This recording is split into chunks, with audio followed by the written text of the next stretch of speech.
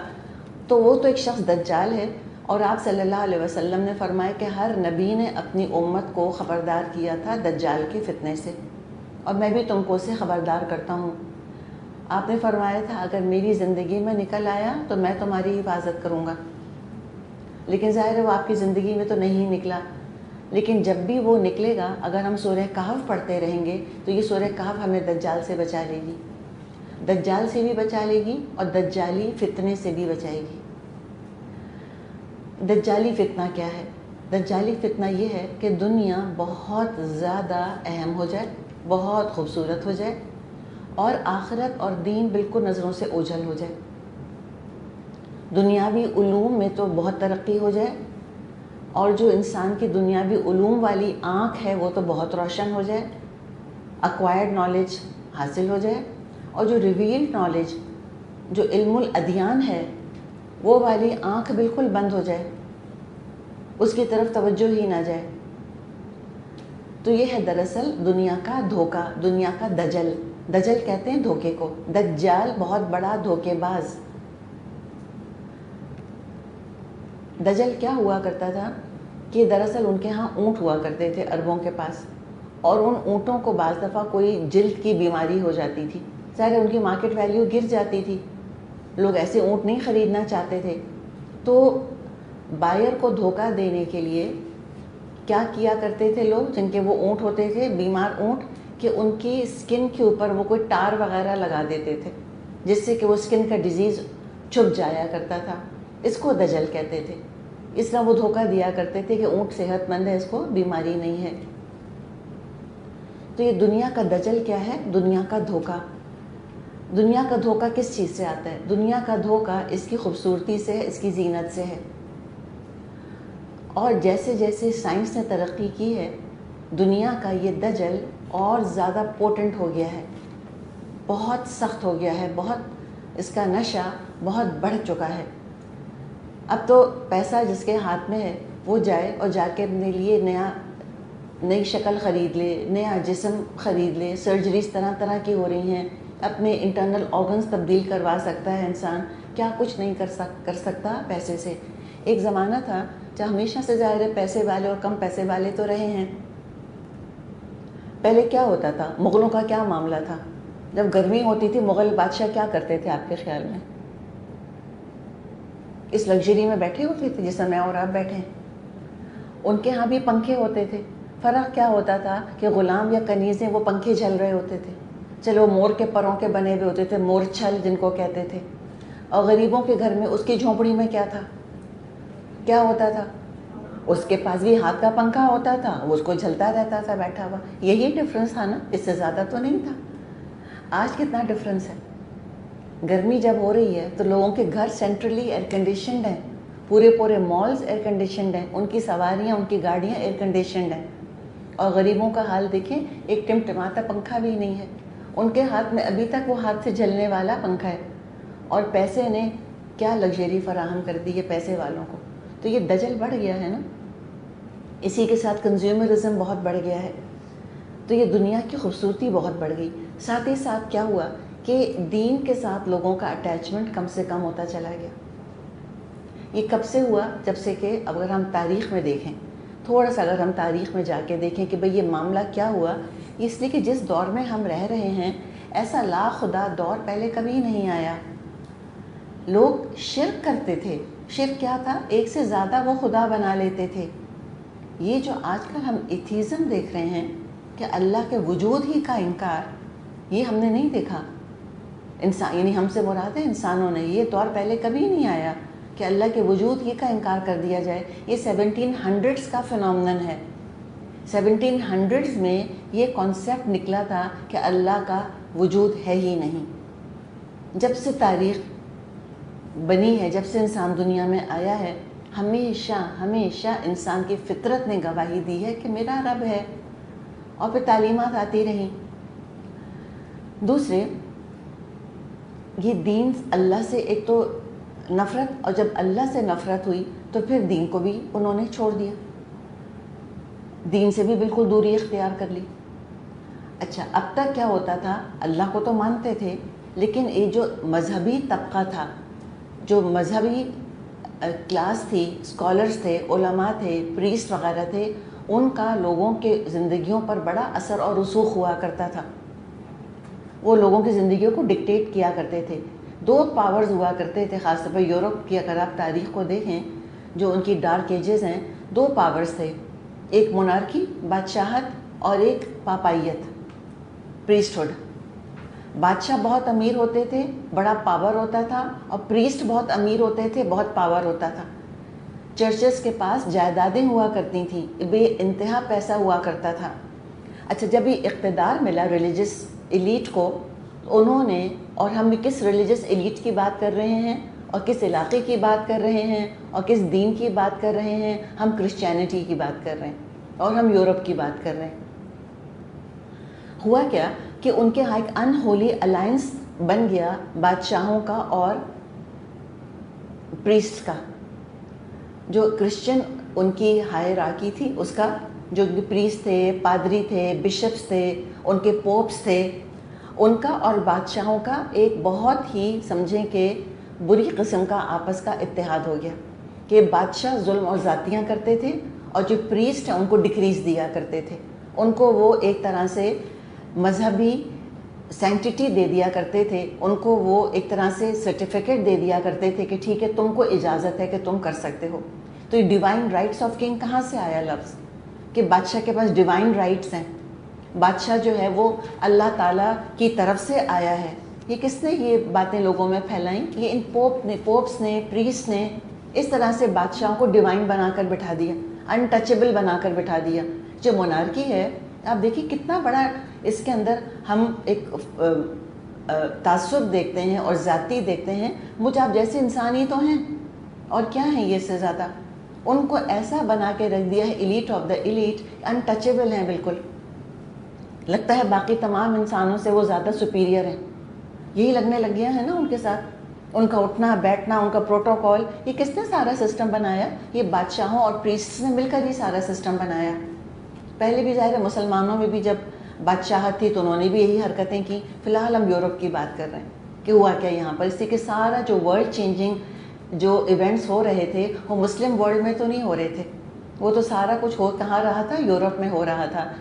اچھا، اب جب یہ پریسٹ کے پاس اور ریلیجس کلرجی جو تھی ان کے پاس پاور آیا، انہوں نے شدید لوگوں پر مظالم ڈھائے، اپنے شکنجے میں ان کو کس لیا، ان کا پیسہ لینا شروع کر دیا، اتنا ظلم کیا انہوں نے یورپ میں کہ اگر کسی لڑکی کی شادی ہونے والی ہوتی تھی تو پہلے اس کو بھیجا جاتا تھا کسی بادشاہ کے پاس، وہ پکڑ کے وہاں لے جاتے تھے، یا یہ کہنے کو تو اپنے آپ کو سیلیبریٹ کہا کرتے تھے نا، لیکن ظاہر ہے وہ تو پوپ ہوتے ہیں یا پریسٹ ہوتے ہیں، وہ شادی بیاہ نہیں کرتے، لیکن باقی جو ان کے مذہبی کارکن ہیں ان کے تو شادی بیاہ کی اجازت ہے۔ تو اس طرح لڑکیاں وہاں پہنچا دی جاتی تھیں، ایک رات یا چند راتیں وہاں گزارا کرتی تھیں، اور اس کے بعد ان کو لایا جاتا تھا واپس ان کے والدین کے پاس، اور پھر کوئی لڑکا ان سے جو کہ شادی کرنا چاہ رہا ہوتا تھا، جس سے بات طے ہوئی بھی ہوتی تھی، پھر وہ اپنے شوہر کے پاس جاتی تھیں۔ یعنی پہلے کوئی اور مرد ان کو اپنے پاس بلاتا تھا، اور اس کے بعد پھر وہ اپنے شوہر کے پاس جاتی تھیں۔ تو اب دیکھیں کتنا سخت یہ ظلم تھا نا، کتنی زیادتی تھی، کس قدر لوگوں کے اندر نفرت ہو گیا، آپ امیجن کریں۔ اور دین کو انہوں نے اتنا سخت بنایا اور اس قدر دنیا کمانے کا ذریعہ بنایا، کنفیشنز بیچنے شروع کرے کہ تم ہمارے پاس آؤ، ہمیں اتنا پیسہ دو تو ہم تمہارے گناہ معاف کروا سکتے ہیں، سرٹیفکیٹ تم کو ہم دے دیں گے۔ کنفیشنز بکنے لگ گئے۔ پریسٹ ہوتا تھا یا جو بھی کنفیشن سننے والا ہوتا تھا وہ تو ہوتا تھا اندھیرے میں، اور جو کنفیس کرنے آتا تھا، جو اپنے گناہوں کا اعتراف کرنے آتا تھا، تو پریسٹ اس کو تو دیکھ سکتا تھا۔ تو عام طور پہ جو لوگ آتے تھے اپنے گناہوں کا اعتراف کرتے تھے، پریسٹ کو پتہ ہوتا تھا یہ کون ہے، کوئی عورت آئی ہے، کوئی شادی شدہ عورت ہے، وہ اپنے گناہوں کا اعتراف کر رہی ہے، کہ مجھ سے زنا ہو گیا، تو پریسٹ تو دیکھ رہا ہے اس کو. اب کیا کرتے تھے؟ ان کو بلیک میل کرتے تھے. ایک مرد آ کر کہہ رہا ہے کہ میں نے کسی کو قتل کر دیا. پریسٹ کو تو پتہ چل گیا، ان کو کنفیشن بھی ان کو بیچا، یہ بھی پیسے لے لیے، پھر زندگی بھر ان کو بلیک میل کرتے رہے. ایسا انہوں نے ایکسپلائٹ کیا لوگوں کو کہ پھر ایک یورپ میں بغاوت کی لہر اٹھی اور انہوں نے کہا کہ ہم کسی دین کو نہیں مانیں گے. پھر یہاں سے ان کا رینیسانس شروع ہوا. پھر اور بہت ساری چیزیں آپ دیکھیں، پھر انسانیت کی برابری، تو پریسٹ ہوڈ سے بھی بغاوت کی اور بادشاہت سے بھی بغاوت کی لوگوں نے. فرینچ ریولیوشن وغیرہ، یہ سارے یہ ایونٹس جو ہیں وہ آتے چلے گئے بیچ میں. پھر میگنا کارٹا سائن ہوا کہ بھئی انسان سب برابر ہیں، کوئی اونچ نیچ نہیں ہے، سب ایک ہی جیسے ہیں، سب کے حقوق ہیں. انسانی حقوق کا غلغلہ شروع ہوا. اس میں جو کولیٹرل ڈیمیج ہوا، جہاں بہت سی خیر نکلی، انڈسٹریل ریولیوشن آیا، انسانیت کی اہمیت لوگوں کے سامنے آئی، انسانوں کو ایک درجہ دیا گیا کہ سب برابر ہیں، یہ سب باتیں تو بہت اچھی ہوئیں. لیکن جو کولیٹرل ڈیمیج ہوا وہ کیا تھا؟ دین. کیوں؟ اس لیے کہ لوگوں جب لوگ دین کی بات کرتے ہیں، پھر لوگوں نے کتابیں لکھیں. ایک اسکالر تھا، نیتزے اس کا نام تھا، اس نے کتاب لکھی دا گاڈ از ڈیڈ. اس نے کہا کہ اللہ مر گیا. تو کون سا گاڈ؟ وہ گاڈ کہ جس نے کہ ان لوگوں کو لائسنس دیا ہوا ہے ظلم اور ستم کرنے کا. وہ ہر چیز کو اللہ کے نام پر کہتے تھے نا، کہ اللہ نے ہم کو یہ حق دیا ہے کہ ہم تم کو معاف کروا سکتے ہیں، اللہ نے ہم کو یہ حق دیا ہے کہ ہم تمہارا پیسہ لے سکتے ہیں. اتنا لوگوں کا استحصال کیا، ان کا پیسہ لے لیا، زمینیں لے لیں، عورتیں لے لیں، اور لوگوں کے اوپر ظلم اور ستم کے پہاڑ ڈھائے. اور ہر چیز کے لیے وہ پھر دلیل کیا استعمال کرتے تھے؟ کہ اللہ نے ہم کو یہ حق دیا. تو لوگوں کے اندر اس قدر نفرت ابھری، اللہ کے خلاف، رسولوں کے خلاف، دین کے خلاف کتابیں لکھی گئیں، اور پھر ہوتے ہوتے لوگ دین سے دور سے دور سے دور ہوتے چلے گئے. تو یہ جو اللہ نے یہاں ذکر کیا ہے نا، دجالی فتنے سے بچنے کے لیے کون سی صورت ہے؟ سورہ کہف. ٹھیک. اور اس میں ذکر کیا ہے اللہ تعالیٰ نے کہ ان کو خبردار کر دیجئے جنہوں نے کہا ہے کہ اللہ نے بیٹا بنایا ہے. دو چیزیں آپ دیکھیں ساتھ ساتھ آ گئی ہیں نا. بالکل. تو یہ سب چیزیں ہیں، یہ انہی کا قصور ہے. دراصل یہ کرسچن ایکسٹریمزم کا قصور ہے، جس کی وجہ سے آج ہم دنیا میں یہ ریاکشن دیکھ رہے ہیں کہ لوگ حد سے زیادہ دین سے دور ہیں. نمبر 1. نمبر 2 جو انہوں نے چیز شروع کی وہ یہ کہ لوگوں کو دنیا سے بہت دور کرنے کی دعوت دی. لوگوں سے کہا کہ دنیا بہت بری ہے، دنیا بہت گندی ہے، اس میں تو انوالو ہونا ہی نہیں چاہیے. اور ہم جانتے ہیں ان کا سیلیبسی کا تصور ہے کہ شادی بیاہ نہیں کرنے چاہیے، خاندان والوں کو اہمیت نہیں دینی چاہیے، یہ گندی چیز ہے، یہ تعلق ہونا ہی نہیں چاہیے عورت اور مرد کے درمیان، اور اچھا کھانا نہیں چاہیے، اچھا پینا بھی نہیں چاہیے. انہوں نے یہ تعلیمات پیش کری جو کہ کسی دین نے تعلیمات یہ پیش نہیں کری تھیں، اور لیسٹ آف آل کرسچینٹی نے یہ کہا ہی نہیں تھا. اچھا، ان میں سے چند لوگ تو اس معیار پر پورے اترے.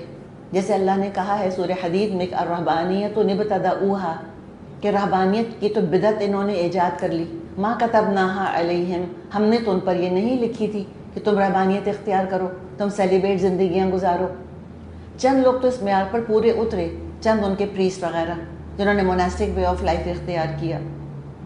لیکن میجورٹی نہیں کر سکا یہ کام، میجورٹی یہ کام نہیں کر سکی. دعویٰ کرتے تھے کہ ہم شادی بیاہ نہیں کرتے، لیکن پس پردہ حد درجے کی گندگی تھی. اور اس پہ تو کہانیاں ہیں ان کے پریسٹس کی اور ان کے ننس کی، جہاں چرچز ہوتے تھے وہاں بچوں کے قبرستان ہوا کرتے تھے. ظاہر پھر وہ حمل ٹھہرا کرتا تھا، ناجائز حمل ٹھہرتا تھا. ایک نن ہے، وہ حاملہ کیسے ہو سکتی ہے؟ پھر ابارشن کراتے تھے. پھر کیا کچھ ظلم اور ستم ہوا کرتا تھا، کس طرح سے انہوں نے ایکسپلائٹ کیا ہے عورتوں کو، اور کیا انہوں نے اپنے گندے کام کیے ہیں سارے، اور کیسی دولت انہوں نے سمیٹی. دنیا کو تو تعلیم دیتے ہیں کہ دولت بہت گندی چیز ہے، تم کم سے کم کھاؤ، سادہ سے سادہ پہنو، اور خود انہوں نے ساری دولت اکٹھی کی ہوئی تھی اپنے پاس. ویٹیکن کو دیکھیں نا کبھی، اگر آپ کو گوگل وغیرہ پر بھی یا کسی یوٹیوب پہ دیکھنے کا اتفاق ہو، وہاں کے ٹریجرز تو دیکھیں ذرا. ہمیں تو خانہ کعبہ کے اندر کوئی ٹریجر نہیں ملتا، وہاں کوئی نذرانے نہیں چڑھائے کسی نے آ کر. ان کے ہاں دیکھیں، اور ان کے جو پادریوں کی جو روبز ہوا کرتی تھیں، کیا شاہانہ انداز ہوتا تھا ان کا. آج بھی جو ویٹیکن میں سیریمنیز ہوتی ہیں پوپ کی، وہ دیکھیے ذرا لگتا ہے کوئی بادشاہ سلامت آ گئے. اور الحمدللہ ثم الحمدللہ دیکھیں ہمارے امام صاحب آتے ہیں خانہ کعبہ کے، کس خاموشی سے آ جاتے ہیں وہ نماز پڑھانے کے لیے، اور کس خاموشی سے وہ چلے جاتے ہیں، وہاں موجود لوگوں کو بھی پتہ نہیں چلتا۔ یہ معاملہ ہوتا ہے، کوئی ہٹو بچوں کی صدائیں نہیں لگ رہی ہوتی، کوئی وہ سونے کے کام سے بنے ہوئے قبائیں اور ابائیں پہن کر نہیں آتے۔ تو یہ فرق تو ہے، بہرحال ہم کتنے بھی گر گئے ہیں، بہرحال اتنے نہیں گرے اللہ کے فضل سے۔ ان کے ہاں اتنا ایکسپلائٹیشن اور دنیا سے اتنا دور کیا، ہر چیز کو گناہ بنا دیا۔ اچھا کھانا گناہ، اچھا پہننا گناہ، شادی بیاہ کرنا بہت بری بات، یہ تو کمتر لوگ یہ کام کرتے ہیں، اعلیٰ لوگ یہ کام نہیں کرتے، اور پس پردہ ساری چیزیں ہو رہی تھیں۔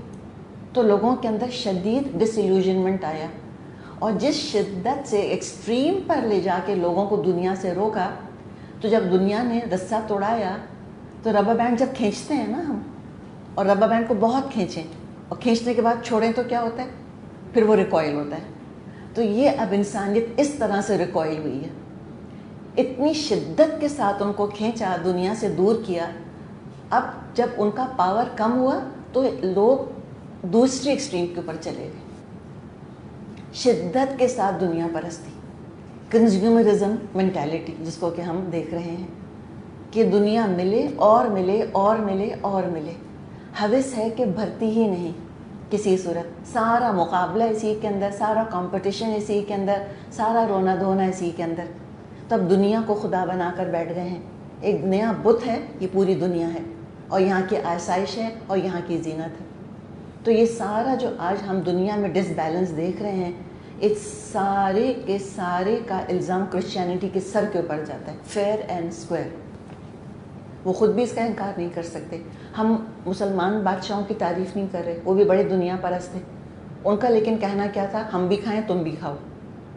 نہ انہوں نے اپنے آپ پہ پابندیاں لگائیں، بلکہ جو اللہ نے پابندیاں لگائیں تھیں وہ بھی نہیں لگائیں۔ کہنے کو خلیفہ تھے، اصل میں بادشاہ تھے۔ سچی بات تو یہ ہے، ہم نے پتہ نہیں خلافت کو کیا کوئی آئیڈیل بنا کر رکھا ہوا ہے دماغوں کے اندر۔ ٹھیک ہے، وہ چند خلیفہ شروع کے دور کے تھے، لیکن بعد کے جو خلیفہ آئے بالکل بادشاہ تھے۔ عباسی دور سے خلافت بادشاہت بن چکی تھی، لیکن مسلمانوں کو مسلمان علماء نے دنیا سے اس طرح زبردستی نہیں روکا کہ ان کی جائز ضروریات، ان کی جائز خواہشات پر بھی پابندی لگا دی جائے۔ کرسچنز نے تو کرسچینٹی کے عقیدے کے اندر شامل کر دیا ان چیزوں کو۔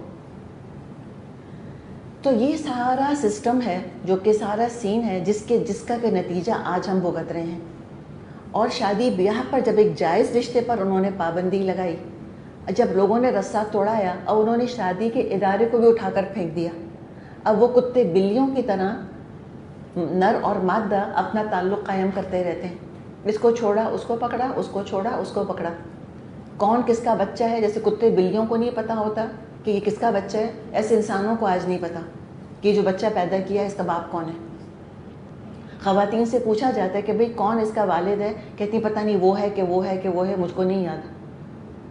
اب کہاں سے ہم کہیں گے بھی جینیٹک ٹیسٹنگ کرا لیں، جینیٹک ٹیسٹ کرا کے وہ بندے کو کہاں سے پکڑ کر لے کر آئیں گے کہ تم آؤ۔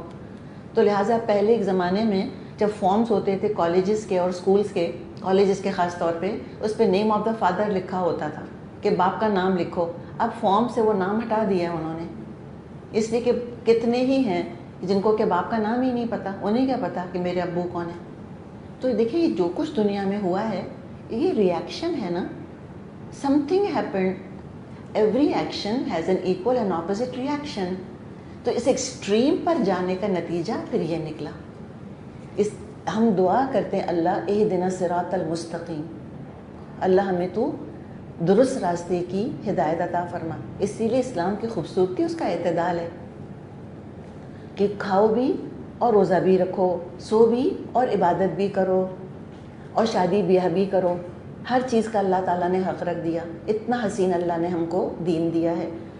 تو یہ ساری باتیں پھر آپ دیکھیں، یہ سارا پیچھے پورا بیک گراؤنڈ ہے جس کے بارے میں بھی ہم نے بات کی کہ یہ جو لوگ ہیں آپ ان کو آپ خبردار کر دیجئے جنہوں نے کہا تھا کہ اللہ کا بیٹا ہے، ان کو اس کے بارے میں کچھ علم نہیں، نہ ان کے والدین کو، ان کے آبا کو علم تھا، بس منہ سے ان کی باتیں نکلتی رہتی ہیں، اور انہوں نے بہت زیادہ جھوٹ بولا ہے۔ جو کہہ رہے ہیں وہ جھوٹ کے سوا کچھ نہیں۔ تو یہ دجالی فتنہ بھی کہاں پر ابھرے گا؟ یہ کس تہذیب سے دجالی فتنہ ابھرا ہے؟ یہ کرسچن تہذیب سے ابھرا ہے۔ وہ سارے ملک بہرحال کرسچن میجورٹی علاقے ہیں، یورپ ہے، امریکہ ہے، کہنے کا اپنا کو وہ سیکولر کہتے ہیں. سیکولر کہتے ہیں تو کرسمس کی چھٹی کیوں دیتے ہیں پھر؟ یہ کون سا سیکولرزم ہے؟ بھائی سیکولرزم تو یہ ہے نا، دین کا انکار، آرگنائزڈ ریلیجن کا انکار، کہ ہم کسی آرگنائزڈ ریلیجن کو اہمیت نہیں دیتے، لیکن ہر جگہ اہمیت دیتے ہیں. یہ کرسمس ٹری کیوں لگاتے ہیں؟ امریکہ میں تو جو سیکولرز ہیں، ٹرو سیکولرز، جو کہتے ہیں کہ we are a secular country, وہ کہتے ہیں کہ کسی کو اجازت نہیں ہونی چاہیے میری کرسمس کہنے کی. کیوں کہتے ہو تو میری کرسمس جب ہم سیکولر ہیں؟ کہتے ہیں آپ کہیں ہیپی ہالیڈیز. ہاں، لیکن بہرحال وہ کرسچن ہیں.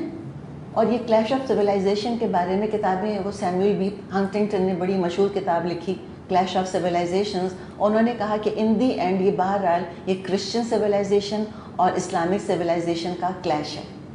یہ وہی دور ہے. تو یہ ہم دیکھ رہے ہیں، حقیقت ہے. اب یہ جو ہے لائنز ڈرا ہو چکی ہیں، کرسچینٹی ورسز اسلام. اور جوز ظاہر ہے وہ کرسچنس کے ساتھ ہی ہیں، یہ ان کی اپنی الائنس ہے. الکفر ملت واحدہ، کفر جو ہے وہ تو ایک ہی ملت ہوتا ہے، اسلام کے خلاف تو وہ ہمیشہ جمع ہو جاتے ہیں. حالانکہ جوز اور کرسچنز میں ہمیشہ سے نفرت اور جنگیں رہیں، لیکن اسلام کے خلاف وہ دونوں جمع ہو گئے ہیں اپنی جگہ. تو یہ کلیش آف سویلائزیشنز ہے ڈیفینیٹلی. اور یہ سلسلہ شروع ہو گیا تھا کروسیڈس کے زمانے سے. بیت المقدس کا فتح کرنا، یا بیت المقدس کو ایک نے فتح کیا دوسرے نے لبریٹ کرایا، پھر ایک نے فتح کیا اگلے نے لبریٹ کرایا، یہ سلسلہ چلتا رہا.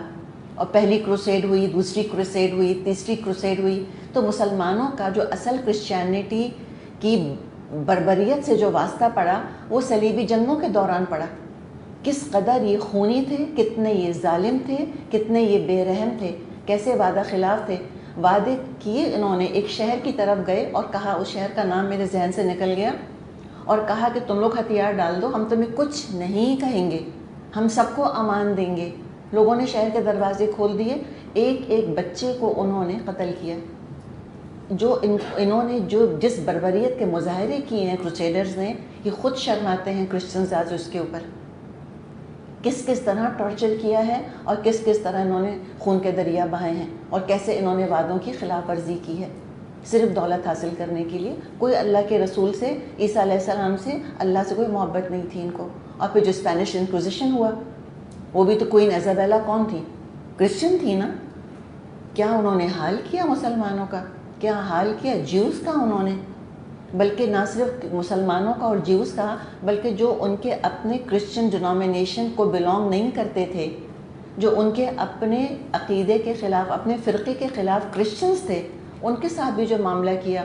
کبھی اسپین کی تاریخ دیکھیں اٹھا کر، کیسے مسلمانوں کو ابلیٹریٹ کیا وہاں سے انہوں نے رفتہ رفتہ، کس طرح ظلم و ستم کر کے ان کو کنورٹ کرنے پر مجبور کیا یا ہجرت کرنے پر مجبور کیا.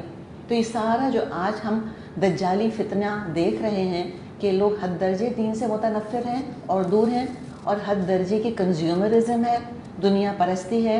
اس سب کا صحرا کہیں جو مرضی کہیں، اس سب کا الزام کرسچینٹی کے سر کے اوپر جاتا ہے. یہ ان کا کیا دھرا ہے سارا، جو سارے لوگ بھگت رہے ہیں، ساری دنیا جو بھگت رہی ہے.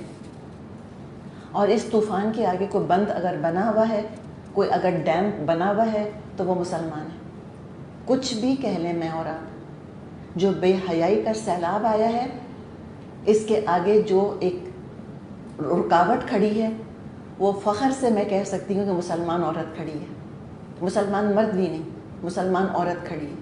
اس نے حجاب کا جھنڈا اٹھایا، اس نے کہا میں اپنے جسم کو ڈھانکوں گی، چاہے تم کیس کرو میرے اوپر، چاہے تم جرمانہ لگاؤ میرے اوپر، چاہے تم نوکری سے نکالو مجھ کو، تم کالج میں داخلہ نہ دو مجھ کو، لیکن میں کروں گی. فخر کریں اپنے وجود کے اوپر کہ میں عورت ہوں اور میں مسلمان ہوں اللہ کے فضل سے، الحمدللہ. یہ ہے دراصل کہ یہ میری زندگی ہے اور میرے حقوق ہیں. اللہ نے حق دیا ہے مجھ کو کہ میں جسم ڈھانکوں اپنا. You have no right to take my right away. انہوں نے کیا کچھ سر توڑ کوششیں کر کے دیکھ لیں، کسی طرح وہ اس کو اریاں کر سکیں. وہ نہیں مان کر دیتی کہ میں اریاں نہیں ہوں گی، میں نیوڈیٹی اختیار نہیں کروں گی. اسی طرح یہ جو انبریڈلڈ کنزیومرزم ہے، دنیا پرستی ہے، کون روک رہا ہے اس سے؟ مسلمان علماء الحمدللہ. اور اس میں مرد اسکالرز بھی ہیں، عورتیں اسکالرز بھی ہیں.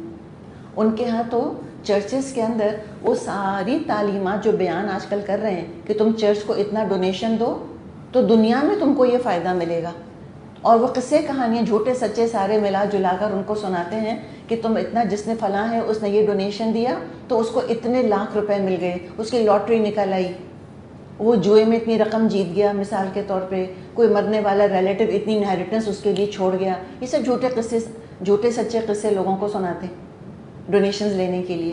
پھر دیکھا انہوں نے کہ لوگ چرچ میں تو آ ہی نہیں رہے، اتنے لوگ چڑ چکے تھے کہ چرچ جو ہیں ابھی بھی دیکھیں چرچ وہاں ان کے سنسان پڑے، کتنے چرچز ہیں جو بک رہے ہیں اور وہ مسجدوں میں کنورٹ ہو رہے ہیں، لوگ مسلمان خرید کے وہاں مسجدیں بنا رہے ہیں.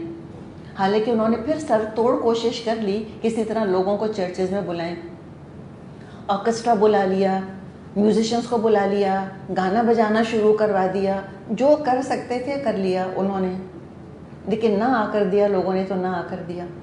اور ہماری مسجدیں اللہ تعالیٰ ان کو آباد رکھے، اور ضرور دعا کیا کریں اللہ تعالیٰ ہمارے مردوں کو مسجدیں آباد کرنے والا بنائے، اور ہماری عورتوں کو بھی، سب مسلمان جو ہیں مسجدوں کو آباد کریں انشاءاللہ. کووڈ کے بعد کووڈ چلا جائے گا انشاءاللہ تو پھر مسجدیں آباد ہوں گی. اور اس حال میں بھی الحمدللہ ہم دیکھ رہے ہیں کہ نماز کا انتظام تو اہتمام تو ہو ہی رہا ہے. تو اتنی لمبی آپ کو کہانی سنائی ہے. تو اب اس میں دیکھیں سورہ کہف ہے، یہ دجالی فتنے سے روکتی ہے. اس میں جو مختلف قسم کے فتنے آ سکتے ہیں، مال کا فتنہ، اقتدار کا فتنہ، علم کا فتنہ، ان سب کا یہاں پر ذکر کیا گیا ہے. اور یہ وہ صورت ہے کہ جس میں پازیٹیوٹی ہے.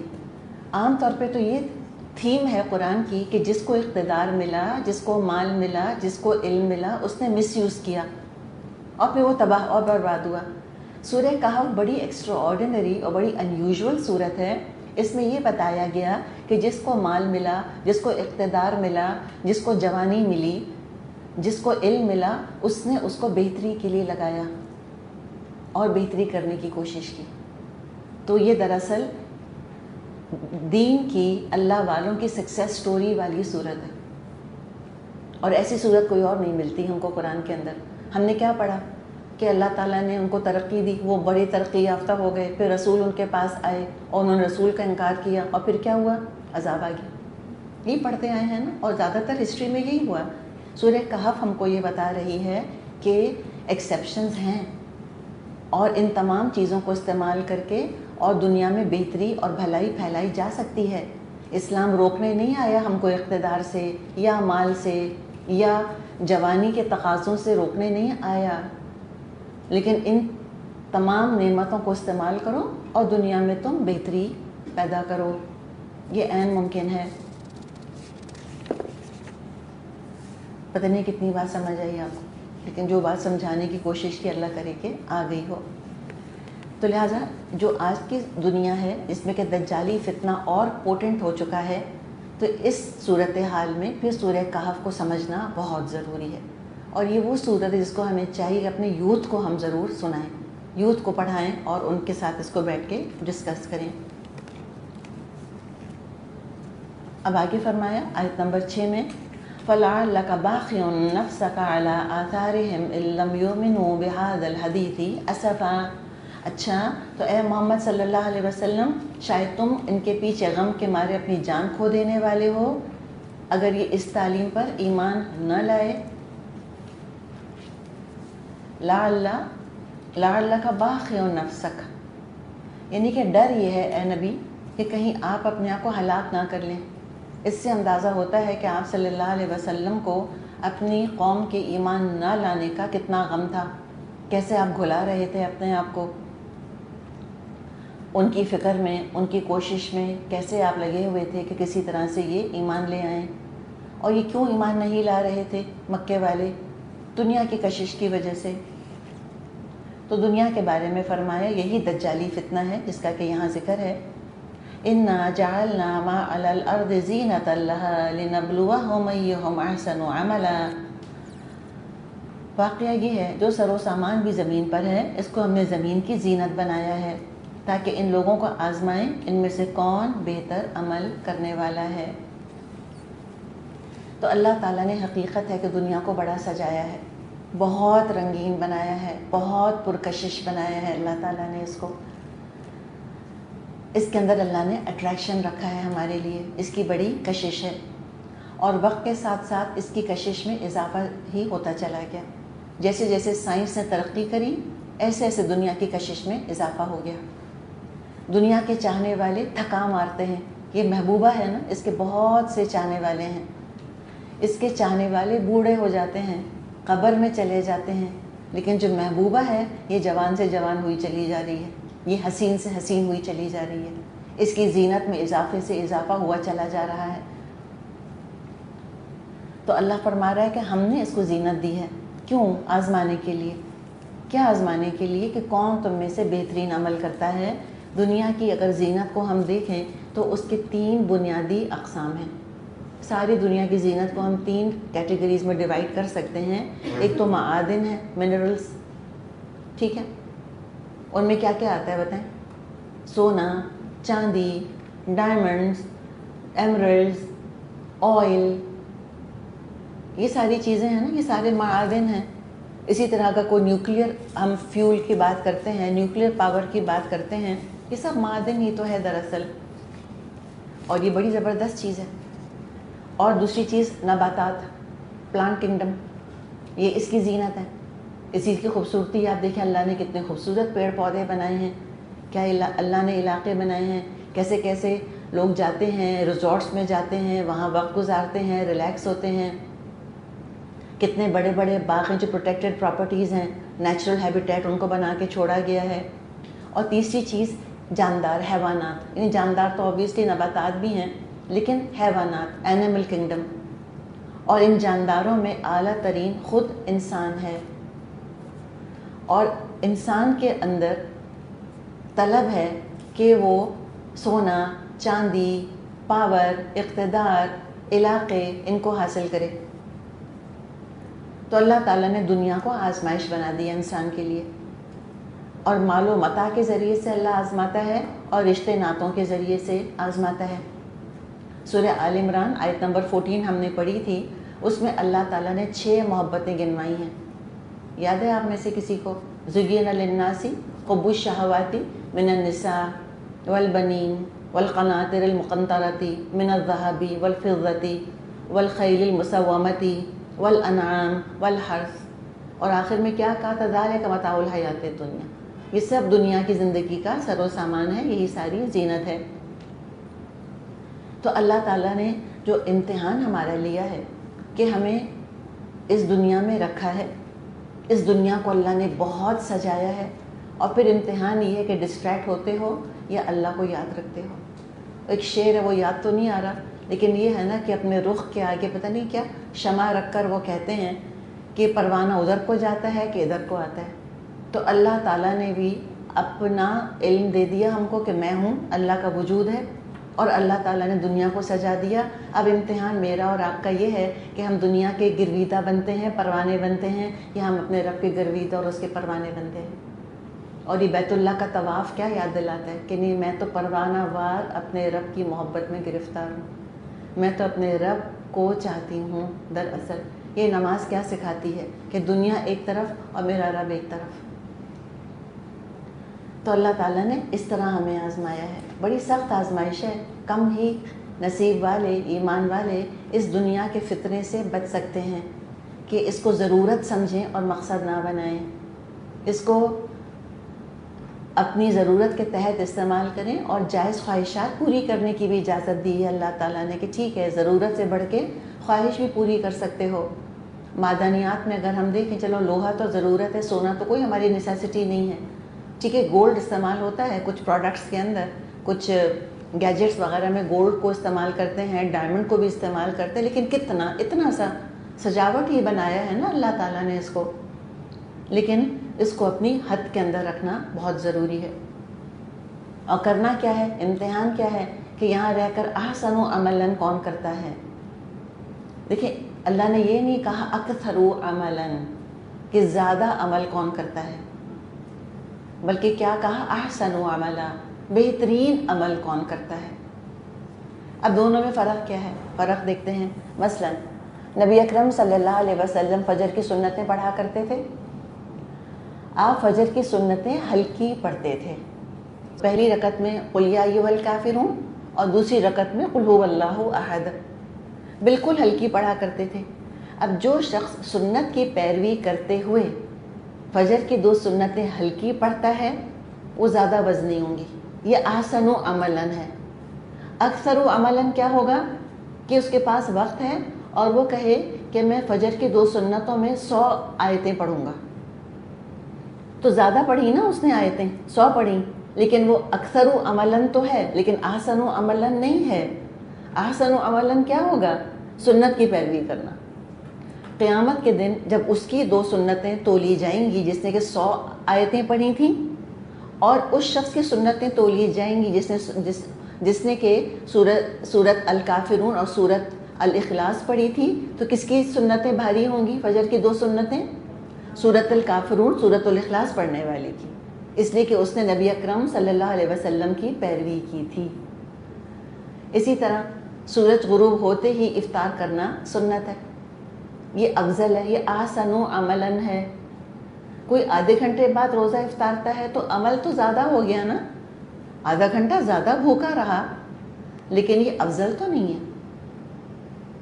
جب نبی اکرم صلی اللہ علیہ وسلم نے سورج غروب ہوتے ہی اپنا افطار منگوایا، پانی کھجور منگوایا، اور بلال کہہ رہے تھے کہ ابھی تو دن روشن ہے، آپ نے کہا بس سورج غروب ہو گیا ہمارا افطار لے آؤ، تو وہ افضل ترین عمل تو وہ ہوگا۔ تو جس نے آدھا گھنٹہ اور زیادہ بھوک کی حالت میں گزارا اس کا روزہ کم ہوگا قیامت کے دن، ہلکا ہوگا، اور جس نے فوراً افطار کر لیا اس کو زیادہ اجر ملے گا قیامت کے دن۔ تو یہ اللہ تعالیٰ نے ہمارا امتحان رکھا ہے، اور یہ احسن عملاً ہو نہیں سکتا جب تک ہم رسول کی پیروی نہ کریں۔ اور جہاں تک کہ دنیا کا معاملہ ہے، جس کی محبت میں دیوانے ہو رہے ہیں اور اللہ کو بھولے بیٹھے ہیں اور اس کے لیے خون خرابے کرتے ہیں، فرما دیا اس کے بارے میں وَإِنَّا لَجَاعِلُونَ مَا عَلَيْهَا سَعِيدًا جُرُزًا، آخر کار اس سب کو ہم ایک چٹیل میدان بنا دیں گے۔ قیامت کے دن اللہ تعالیٰ اس کو فلیٹ لینڈ بنا دے گا، کوئی نباتات نہیں ہوں گی، دھول اڑ رہی ہوگی۔ امیجن کریں کہ جیسے دیکھا بھی ہوگا آپ نے کہ جو فلسطینی ہیں ان کے گھروں کو ڈھانے کے لیے اسرائیلی بلڈوزرز لا رہے ہوتے ہیں، کرتے ہیں نا، وہ ان کے گھروں کو بلڈوز کر رہے ہوتے ہیں۔ اگر کسی کو پہلے سے پتہ چل گیا کہ بلڈوزر آنے والا ہے اور ہمارے گھروں کو بلڈوز کر دے گا، جیسے کہیں کچی آبادیاں ہوتی ہیں، اللیگل آکوپیشن ہوتا ہے، لوگوں نے اپنے گھر بیچاروں نے بنا لیے ہوتے ہیں، ان کو دھوکہ دیا ہوتا ہے نا کسی نے، زمین کسی کی ہوتی ہے، مصنوعی اور جعلی کاغذات بنا کر اور زمین ان کو بیچ دی اور بیچاروں نے گھر بنا لیا، اس کے اوپر کچی آبادیاں ایسی بنی ہوئی ہیں۔ اب کچی آبادی والے کو پتہ چلا یا وہ اس فلسطینی کو پتہ چلا کہ بلڈوزر آ رہے ہیں اور ہمارا گھر بلڈوز کرنے والے، وہ روک تو نہیں سکتا، کیا کرے گا وہ بتائیں؟ 2 دن پہلے پتہ چل گیا اس کو، کیا کرے گا؟ جلدی جلدی سامان نکالے گا اس میں سے اور کسی سیف جگہ اس کو ٹرانسفر کرے گا۔ یہ اللہ کہہ رہا ہے ہم سے، ایسی جگہ جمع کرا دو اپنا سامان کہ جہاں وہ محفوظ ہو جائے۔ عیسیٰ علیہ السلام نے کہا کہ دنیا میں کیوں جمع کرتے ہو کہ اس میں کیڑا بھی لگ جاتا ہے اور چوری کا بھی خطرہ ہوتا ہے، تم اللہ کے پاس کیوں نہیں جمع کراتے جہاں نہ چوری کا خطرہ ہے، نہ کیڑا لگنے کا، نہ ضائع نہ برباد ہونے کا ڈر ہے تم کو۔ تو یہ ہم سے کہا گیا کہ جو وقت ہے، وقت خود دولت ہے، لگا دو اللہ کے لیے، کھپا دو اس کو۔ بہت چھوٹی زندگی ہے تمہاری، اس دنیا کی زینت سے ڈسٹریکٹ نہیں ہونا، یہ کمرہ امتحان ہے تمہارا۔ کتنا کم عقل اور کتنا محروم ہوگا وہ اسٹوڈنٹ جو ایگزام دینے کے لیے ایگزامینیشن ہال میں آ کر بیٹھا اور اس نے ایگزامینیشن ہال کو دیکھنا شروع کیا اور اسی کو ایڈمائر کرتا رہا کہ واہ ڈیکوریشن تو دیکھو، اف یہ کرسی کتنی خوبصورت ہے، اس پہ کور کتنا پیارا چڑھا ہوا ہے، اور وہ دوسروں کو دیکھتا رہے اس کے ہاتھ میں کتنا حسین پین ہے، وہ کتنا خوبصورت ڈریس پہن کر بیٹھا ہوا ہے، اس کا جوتا تو کیسا ڈیزائنر ہے، اور اپنا امتحان ہی نہیں دے رہا۔ ہم کیا کہیں گے اس کو؟ امیجن کریں ہمارا بچہ ایگزام دینے گیا، واپس آیا، ہم نے پوچھا، پوری تیاری کرا کر ہم نے اس کو بھیجا تھا، پوری طرح اس کو پریپئر کروا دیا تھا، ٹیوٹر رکھ دیا تھا، ٹیچر رکھ دیا تھا، کورس کی کتابیں اس کو دے دی تھیں، وقت دے دیا، فرصت اس کو دے دی تھی۔ آگے ہم نے پوچھا پیپر کیسا ہوا، جیسے کیا پتہ ہے ماؤں کا قاعدہ ہے، دروازے پر ہی کھڑی ہوتی ہیں، کیسا ہوا؟ بچے نے کہا ماما اتنا خوبصورت ایگزامینیشن ہال تھا. ساتھ والا بچہ اتنا پیارا ڈریس پہن کے بیٹھا ہوا تھا, اس کے ہاتھ میں تو گولڈ کا پین تھا اور فلاں فلاں برانڈ کا جوتا تھا اس نے جو پہنا تھا, اس کا بیگ بھی ڈیزائنر تھا. آپ کہیں گے سب چھوڑو, تمہارا ایگزام کیسا ہوا؟ میں کہو تو مجھے یاد ہی نہیں رہا, میں تو بھول ہی گیا. امیجن کریں, ایگزیکٹلی ہمارا حال یہ نہیں ہے, ایگزیکٹلی ہمارا حال یہ ہے. ہم اسی میں گم ہیں, ہم اسی میں مست ہیں. جو لے کر جانا ہے بھائی اس کی فکر کرو, یہ سب تو یہیں رہ جائے گا. اور اللہ تعالیٰ اس کو سعیدن جروزن بنانے والا ہے. یہ وہ زمین ہے. قیامت کے دن ہوگا نا کہ لوگ کہیں گے جب القت ما فیہا وتخلت, جب زمین اپنے سارے خزانے اگل دے گی اور خالی ہو جائے گی, اور کیا پتہ سونے چاندی ہیرے جواہرات کے ڈھیر لگے ہوں, تو لوگ دیکھیں گے قیامت کے دن ان خزانوں کو اور کہیں گے اس کے لیے ہم نے خون بہایا تھا, اس کے لیے ہم نے دھوکہ دیا تھا, اس کے لیے ہم نے جھوٹ بولا تھا, اور پچھتائیں گے. تو بس قرآن ہمیں الحمدللہ وارن کر دیتا ہے کہ تم زیادہ اس کے دھوکے میں مت آنا, بہت زیادہ اس کو اہمیت نہیں دینا. اصل چیز تمہارا ایمان ہے, اصل چیز تمہاری نماز ہے, اصل چیز تمہارے نیک اعمال ہیں, ان کی فکر کرو. یہ خزانہ تم کو جمع کرنا ہے, اس کے لیے بھیجا ہے. لیفٹ رائٹ کیا ہو رہا ہے رہنے دو, چھوڑو. اگر قرآن یاد نہ دلائے نا ہم کو, ہم تو پاگل ہو جائیں اس دنیا کے پیچھے. اس کا کمپٹیشن ہم کو کریزی کر کے رکھ دے. اب آگے واقعہ آ رہا ہے کہ کئی قومیں دنیا کے امتحان میں ناکام ہوئیں. تو جہاں ناکامیاں اور ان کی کہانیاں قرآن نے بیان کی ہیں, وہاں سکسیس سٹوریز بھی ہیں. ایسے بہت سے لوگ ہیں کہ جو اس امتحان میں کامیاب ہوئے ہیں اور دنیا کی زینت نے ان کو دھوکے میں نہیں ڈالا. اور اللہ تعالیٰ نے انسان میں یہ صلاحیت رکھی ہے کہ ہم ان چیزوں کو دیکھیں اور ہم اپنی عقل استعمال کریں اور ہم کہیں نو, ناٹ فار می. اور دنیا میں ہوتے ہیں بہت ہی خوبصورت رنگ ہیں, ہمیں اٹریکٹ کرتے ہیں, گرین, بلو, ریڈ, اورنج. لیکن ایک سانپ کے اوپر یہ رنگ ہے, ہم تو کبھی اٹریکٹ نہیں ہوں گے, نیور. ہمیں پتہ یہ بہت خطرناک چیز ہے. تو بالکل معاملہ یہی ہے کہ آف کورس ہمارے اندر صلاحیت ہے کہ ہم دنیا کا دھوکہ پہچانیں اور ہم اللہ کی بنائی ہوئی حدوں سے آگے تجاوز ہی نہ کریں. کتنا کہا ہے نا اللہ نے, تلک حدود اللہ, یہ اللہ کی حدیں ہیں. کیا کہا؟ ولا تعتدوها, ان کو تم کراس مت کرنا. نہیں کہا ولا تقربوها, ان کے قریب بھی مت جانا تم. ولا تقربوا الزنا, زنا کے قریب بھی تم مت جانا. یہ باؤنڈریز لگا دی ہیں, اس لیے اسی قرآن اور سنت کی باؤنڈری کے اندر جو ٹریول کر رہا ہے نا وہ سیف ہے. اور دنیا بہت خطرناک ہے, بہت جال لگے ہوئے ہیں یہاں پر, بڑے بڑے ٹریپس ہیں یہاں پر, بڑے بڑے دھوکے ہیں یہاں پہ, بڑے بڑے دشمن ہیں جو منہ کھول کر بیٹھے ہوئے ہیں, بڑے بڑے بھیانک یہاں پر خطرے ہیں جو موجود ہیں. تو کوئی اپنے آپ کو خطرے میں نہ ڈالے, اپنے ایمان کو بس اسی ایک پاتھ کے اندر چلتا رہے, صراط مستقیم, قرآن اور حدیث کا بیان کیا ہوا راستہ, بس جو یہاں پر ہے وہ لے, اس کے علاوہ نہ لے کچھ اور چیز. ادھر ادھر پگڈنڈیوں میں نکلنے کی ضرورت نہیں ہے. تو ایسے بھی اللہ تعالیٰ ہمیں اب واقعات سنائے گا کہ بہت سے ایسے لوگ ہیں گزرے ہیں دنیا میں جو دنیا کے دھوکے میں نہیں آئے, دنیا نے ان کو نقصان نہیں دیا, دنیا سے وہ خیر ہی سمیٹتے رہے, دنیا کو خیر ہی دیتے رہے, اور مرنے کے بعد بھی وہ ایک بہترین رول ماڈل کی شکل میں اللہ نے ان کے قصوں کو پرزرو کر لیا. تو اللہ تعالیٰ فرما رہا ہے آیت نمبر 9, ام حسبت ان اصحاب الکہف والرقیم کانوا من آیاتنا عجبا, کیا تم سمجھتے ہو غار اور کتبے والے ہماری کوئی بڑی عجیب نشانیوں میں سے تھے؟ اچھا جی, اصحاب الکہف, کچھ لوگوں کا ذکر ہے جن کو اللہ تعالیٰ نے اصحاب الکہف کہا ہے. کچھ لوگ تھے وہ غار میں پناہ گزین ہو گئے تھے, لمبے عرصے تک وہ غار کے ساتھ ہی رہے, اس لیے کہ صحبت رہی نا ان کی غار کے ساتھ, تبھی ان کو اصحاب کہا. صحبت, لمبی صحبت ہو تو وہ صحابی کہلاتا ہے کوئی, اگر لمبی صحبت نہیں تھی تو وہ صحابی نہیں ہوگا, ساتھی نہیں ہوگا. تو لمبے عرصے تک وہ غار میں رہے تھے, تو وہ غار کے ساتھ ہی رہے تھے. رقیم اس لیے کہا کہ ان کے حالات بعد والوں نے لکھ لیے تھے کسی کتاب یا تختی پر, کتبے کے اوپر یا کسی کتاب میں ان کے حالات لکھ لیے گئے تھے. اور کتاب تو ظاہر ہے کیا ہوگی اس زمانے میں، کاغذ تو اویلیبل نہیں تھا، اسی طرح یہ کتبے وغیرہ ہی ہوا کرتے تھے. کتبہ سمجھتی ہیں وہ جو تختیاں ہوتی ہیں جس کے اوپر لکھ لیا جاتا ہے.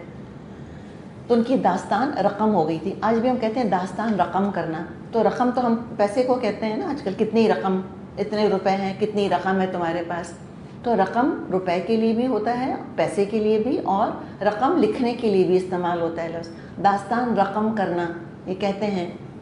تو ان کی داستان رقم کر دی گئی تھی، اس لیے ان کو ہو سکتا ہے کہ رقیم کہا گیا ہو.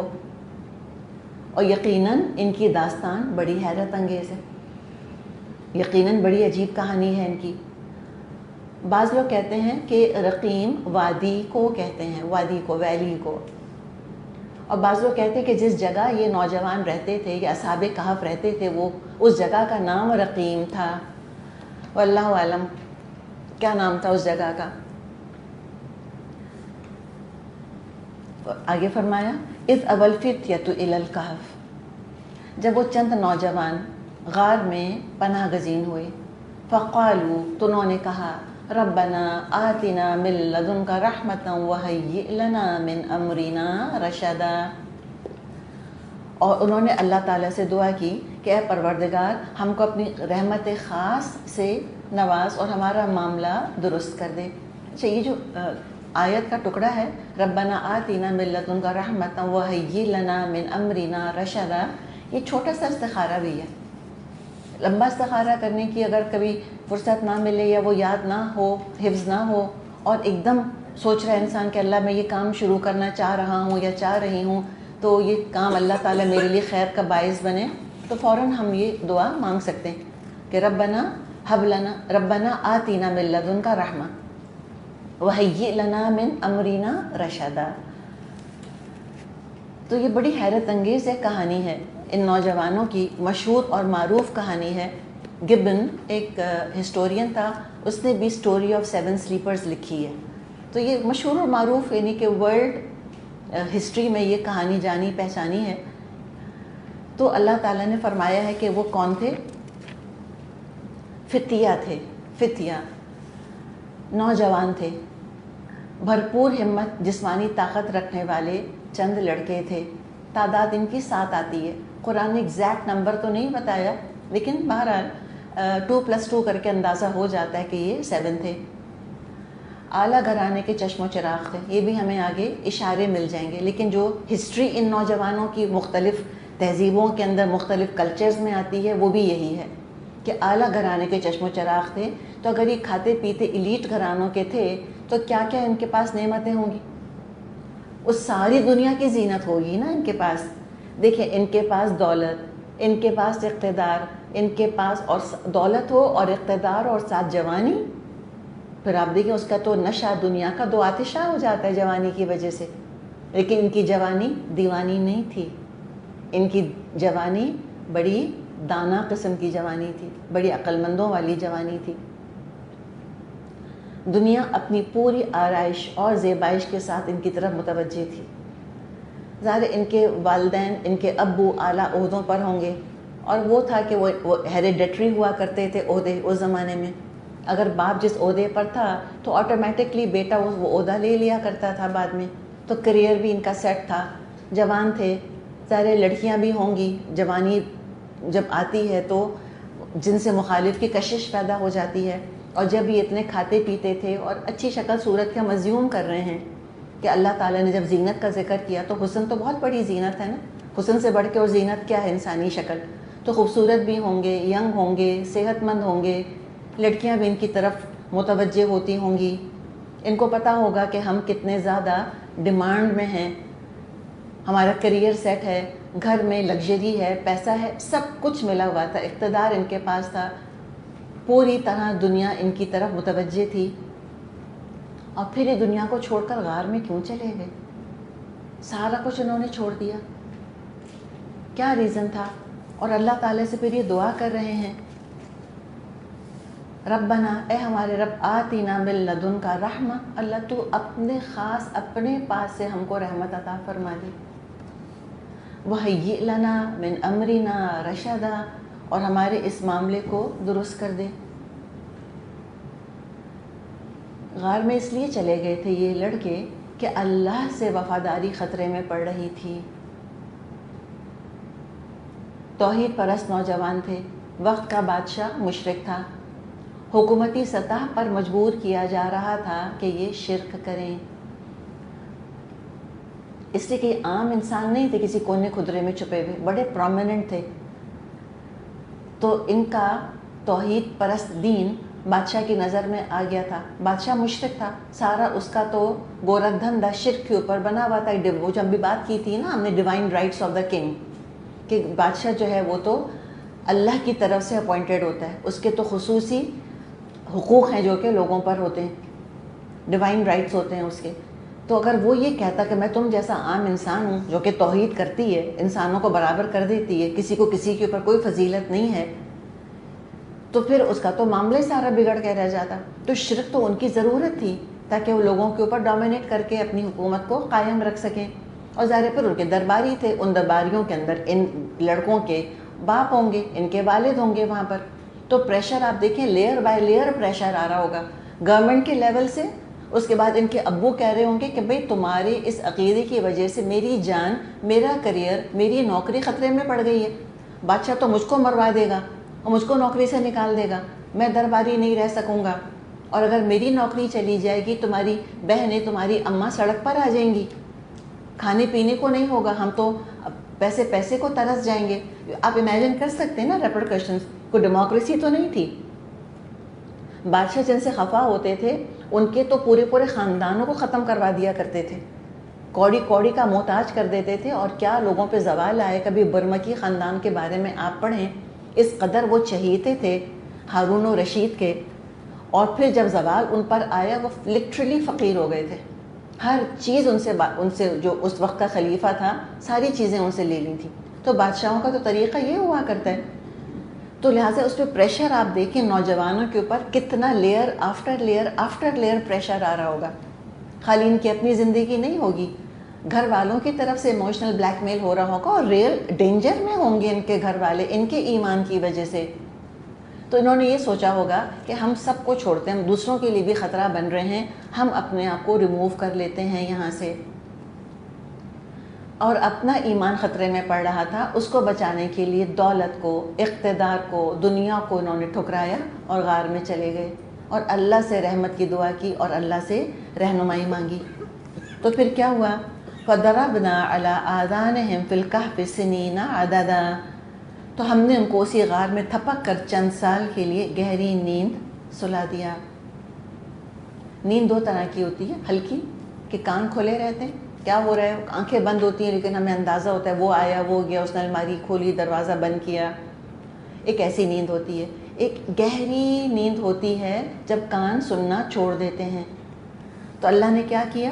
فَضَرَبْنَا عَلَىٰ آذَانِهِمْ. اللہ فرما رہا ہے ہم نے ان کے کانوں پہ تھپکا. اتنا پیار کا انداز ہے اس میں، جیسے ماں بہت پیار سے بچے کو گود میں لے کر اور تھپک تھپک کے سلاتی ہے. اسی طرح زمین کی گود میں اللہ تعالیٰ نے ان کو دیا اور تھپک تھپک کے سلا دیا. ان کے کان بند کر دیے، سارے غم پریشانیاں بھول گئے. کئی سال کے لیے پھر یہ سو گئے. پھر کیا ہوا؟ ثم بعثناہم. پھر ہم نے ان کو اٹھایا. لنعلم ای الحزبین احصی لما لبثوا امدا. تاکہ دیکھیں ان میں سے کون اپنی مدت قیام کا ٹھیک شمار کرتا ہے. ای الحزبین، دو جماعتوں سے کیا مراد ہے یہاں پر؟ کون دو جماعتیں دیکھیں گی کہ بھئی کتنے عرصے تک سوئے رہے؟ کچھ علماء نے کہا ہے کہ دو جماعتیں انہی نوجوانوں میں سے تھیں جو حساب لگا رہی تھیں ہم کتنا سوئے. اور ایک عام ریئیکشن ہے جب انسان بے وقت سو جاتا ہے نا تو اٹھنے کے بعد اس کو اندازہ نہیں ہو رہا ہوتا. بعض دفعہ جیسے مثال کے طور پہ عصر کے بعد سو گیا نا کوئی، اب اس کی آنکھ کھلی، اندھیرا سا لگ رہا ہے، بعض دفعہ ریکال نہیں کر پا رہا ہوتا کہ یہ فجر کا ٹائم ہو رہا ہے یا مغرب. خاص طور پہ جب سفر کر رہا ہوتا ہے انسان، ٹریول کر رہا ہوتا ہے، اس پہ تو ڈس اورینٹ ہو جاتا ہے وہ. تو اللہ تعالیٰ نے ان کو سلا دیا اس طرح سے. اور بے وقت سوئے تھے، اٹھے تو اندازہ ہی نہیں ہوا. تو ایک دوسرے سے پوچھا کہ بتاؤ کون کتنا سویا، کتنا وقت گزر گیا. ایک یہ کہ ایو الحزبین، تو یہ دو حزب کس کے بنے؟ انہی نوجوانوں کے. اور بعض علماء کہتے ہیں کہ نہیں، حزبین سے مراد ہے ایک گروہ نوجوانوں کا اور ایک گروہ بستی والوں کا، کہ جب یہ اٹھے تو نوجوان کہہ رہے تھے ہم اتنا سوئے اور بستی والے کہہ رہے تھے تم اتنا سوئے، اتنے عرصے سوئے۔ اچھا، اسی طرح آپ یہ دیکھیں کہ جب انسان بہت شدید ایموشنل ٹراما سے گزرتا ہے تو شدید ایموشنل ٹراما سے گزرنے کے بعد اگر نیند آ جاتی ہے تو یہ اللہ کی بڑی رحمت ہے۔ جیسے کہ بدر میں کیا ہوا تھا، نعاس آ گئی تھی نا، اونگ چھا رہی تھی مسلمانوں کے اوپر، احد کے اندر بھی یہی ہوا تھا۔ تو بہت ٹینشن ہو، بہت پریشانی ہو تو دو ریئیکشن ہوتے ہیں، بعض لوگوں کی نیند اڑ جاتی ہے اور بعض کو تھوڑی نیند آ جاتی ہے۔ تو جن کی نیند اڑ گئی وہ مجھے بتائیں کہیں جہنمی ہیں، اور جن کو نیند آ گئی وہ پکے جنتی ولی اللہ ہیں۔ اللہ کا واسطہ یہ کنفیوژن نکالنے کو نہیں کہا جا رہا کہ اب جا کے آپ نے کہنا شروع کیا جب مجھ پہ پریشانی پڑتی مجھ کو تو نیند آنے لگتی ہے۔ لوگوں نے کہا ہاں جی سورہ کہف میں پڑھا ہے ہم نے، تم تو ولی اللہ ہو گئی ہو پتہ ہے، اور مجھ کو تو نیند ہی نہیں آتی۔ ہم کہیں تم استغفار کرو اپنے بارے میں، تم پہ تو رحمت ہی نہیں ہے اللہ کی۔ یہ نتائج مجھ کو اور آپ کو ڈرا نہیں کرنے، لیکن اگر پریشانی میں کسی کو نیند آ جاتی ہے تو یہ بڑی اللہ کی رحمت ہے، ٹھیک ہے۔ تو اللہ تعالیٰ نے اس طرح ان پر رحمت فرمائی اور اللہ نے پھر ان کو اٹھایا تاکہ پھر دیکھیں کون کتنا سویا۔ اب آگے ان کا قصہ جو ہے وہ بیان ہوگا، پھر انشاءاللہ ہم بریک کے بعد شروع کریں گے۔